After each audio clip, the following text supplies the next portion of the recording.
Hi friends, எல்லோரும் எப்படி இருக்கீங்க? நான் ரொம்ப நல்லா இருக்கேன். இன்றைக்கி வந்து சண்டே வந்து பார்த்திங்கன்னா பசங்க கொஞ்சம் லேட்டாக தான் இருந்தாங்க. எக்ஸாம் போயிட்டுருக்கிறதுனால எக்ஸாமும் வந்துட்டு முடிய போகுது.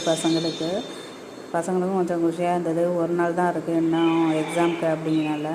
சண்டே மார்னிங் வந்து பார்த்திங்கன்னா சேமியா உப்புமா தாங்க செஞ்சேன். இது சாதாரண சேமியா உப்புமாவும் இல்லை, லெமன் ஃப்ளேவர் உள்ள சேமியா உப்புமா. அதுக்கு உண்டான மசாலாவும் கொடுத்துருவாங்க. ஸோ அதுதான் எங்களோட பிரேக்ஃபாஸ்ட்டாகவும் இருந்தது. ஆஃப்டர்நூன் வந்து பார்த்திங்கன்னா பிரியாணி செய்யலான்ட்டு பிளான் பண்ணியிருந்தோம். ஸோ மதியானம் வந்து பிரியாணி தான் மதியமும் நைட்டுமே வந்துட்டு சிக்கன் பிரியாணி தான் சாப்பிட்டு முடிச்சதுக்கப்புறமா பசங்களுக்கு வந்துட்டு லாஸ்ட் எக்ஸாம்னால அவங்களுக்கு கொஞ்சம் நேரம் வந்து படிக்க வச்சுட்டு இருந்தேன். படித்து முடிச்சதுக்கப்புறமா வந்து பார்த்திங்கன்னா எங்கள் நாத்தனார் வீட்டில் வந்து இந்த பப்ளி மாஸ், முருங்கைக்காய் இதெல்லாம் கொடுத்துட்ருந்தாங்க. எங்கள் வீட்டில் வாழைத்தண்டும் அம்மா கொடுத்துட்ருந்தாங்க. இந்த வீடியோ உங்களுக்கு பிடிச்சிருந்தா லைக் பண்ணுங்கள், ஷேர் பண்ணுங்கள், சப்ஸ்கிரைப் பண்ணுங்கள். தேங்க்யூ.